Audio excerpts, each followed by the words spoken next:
Okay, good afternoon. So I'll try to finish it faster. So anyways, we are discussing this subgroup of breast reconstruction. The topic is, again, it takes time to understand the topic. So it's harmonizing aesthetics in implant-based breast reconstruction with contralateral mammoplasty. So basically, how would we achieve aesthetics? And let's see, it's a more of strategy-wide discussion, and the discussion is open to house. We can discuss more questions if I finish faster. So the evolution of breast aesthetics from ancient sculptures to modern surgical approaches, the breast aesthetics needs to be discussed in terms of newer surgical parameters. Now the transition to evidence-based metrics where Kroll scoring and breast Q prompts have played a major role in comparing results. So goals of aesthetics, breast aesthetics are: one is symmetry, the second is proportion, and third is projection. So symmetry is of course NAC position and volume.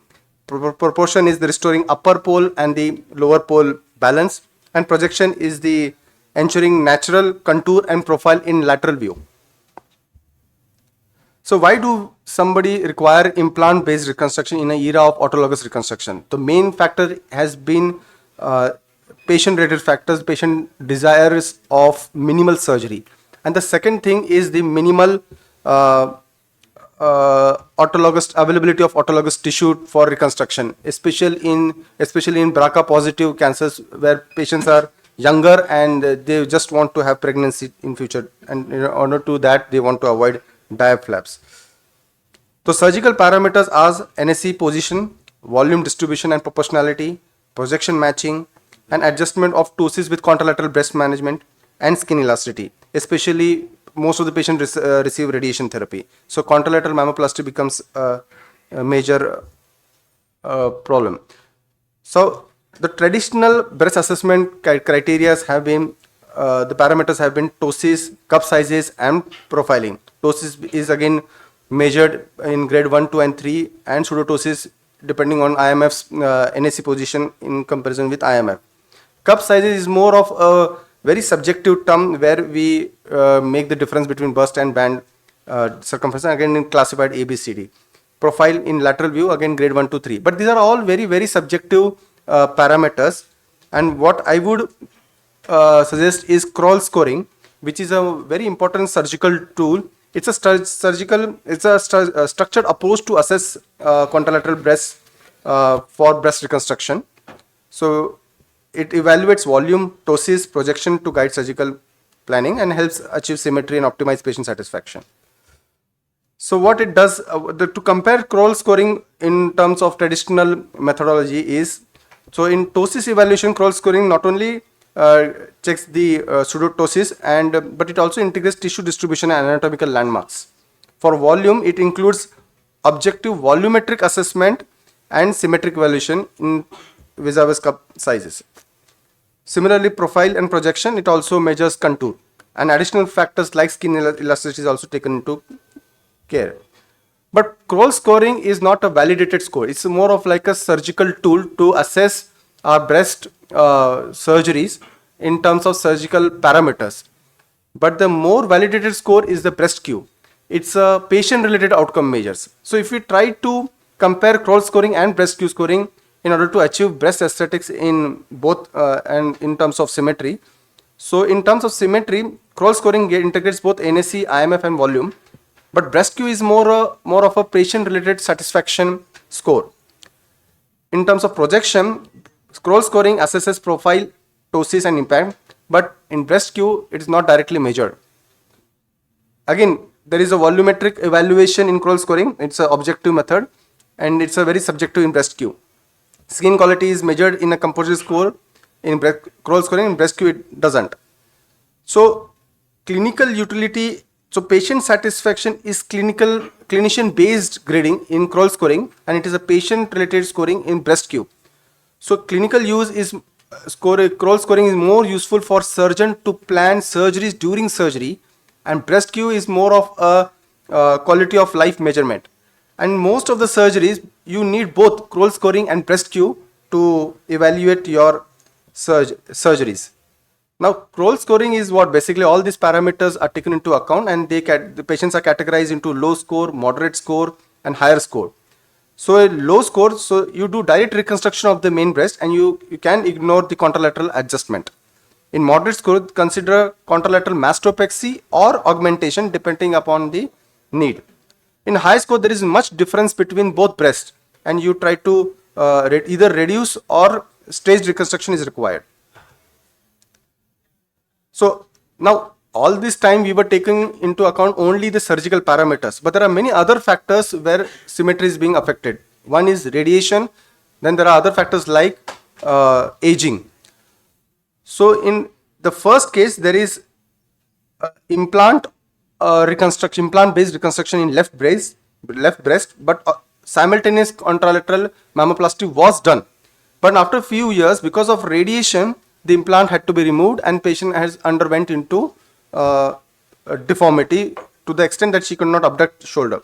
But if you see the autologous tissue reconstructed, it has very well tolerated the radiation therapy. So certain factors in implant-based reconstruction needs to be taken into account, which are proven in many studies.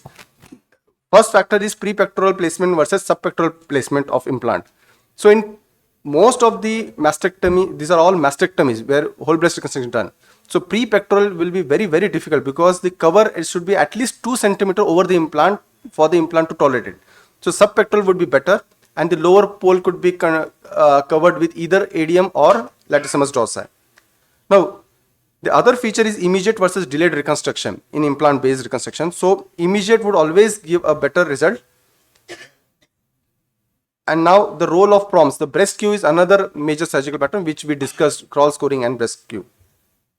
So there are other certain studies we must know that contralateral, and it has been proven multiple studies. I'll just roll it out faster. That the contralateral procedures improve aesthetic symmetry significantly. So contralateral mammoplasty is required. Radiation associated complication reduce implant longevity. PROMs are better satisfied, patients are better satisfied when compared to PROMs. So other studies are like autologous tissues are autologous tissue reduces complications in radiated patients, so implant is less preferred. Fat grafting improves contour and volume in challenging cases. So these are all studies basically which have very well proven this point. Now let's discuss these 3 cases. In first case, there is implant based reconstruction done on right side, but the opposite contralateral breast was ignored, and over the period because of aging, ptosis happened and there is persistent NSC asymmetry. In second case, the implant based reconstruction was done, opposite mammoplasty was done, but then because of the radiation, implant had to be extruded. In the third case, another implant based reconstruction, but there is prophylactic mastectomy done on opposite side, and that's why augmentation mammoplasty was done. So there is 2 important studies in where symmetry is being considered. The first study is Baron et al. In 2025, where there is a study of 582 patients with unilateral implant-based reconstruction, where contralateral breast augmentation achieved better symmetry than reduction mammoplasty. This is very important point. The upper pole fullness mismatch was a primary issue in reduction procedures. In Razdan et al. Also, there are similar finding that higher patient satisfaction in cases of contralateral augmentation was done as compared to reduction mammoplasty. Reduction mammoplasty struggles to achieve replicate implant-based upper pole fullness in an upright implant-based reconstruction. So that is an important point. So lessons learned over here is addressing asymmetry early is critical for patient satisfaction. Radiation patients benefit more with autologous reconstruction over implants, and that's why hybrid implant reconstruction is more preferred than pure implant-based reconstruction. Fat grafting can be used and breast tissue should be utilized. Now the challenges in delayed contralateral reduction mammoplasty is basically ptosis cannot be corrected. It can never replicate an implant-based reconstruction and it misses the upper pole fullness. Delayed mammoplasty may not fully harmonize aesthetics, especially with implants. So the take-home message in implant-based reconstruction is most of the time autologous do really well. Implant-based is a secondary choice. If you need to do hybrid procedures, implant with LD muscle. Simultaneous contralateral mammoplasty gives you best results, and in if you land up doing implant based reconstruction, try to do augmentation contralateral mammoplasty, because reduction contralateral mammoplasty will never achieve that grade of symmetry. Thank you.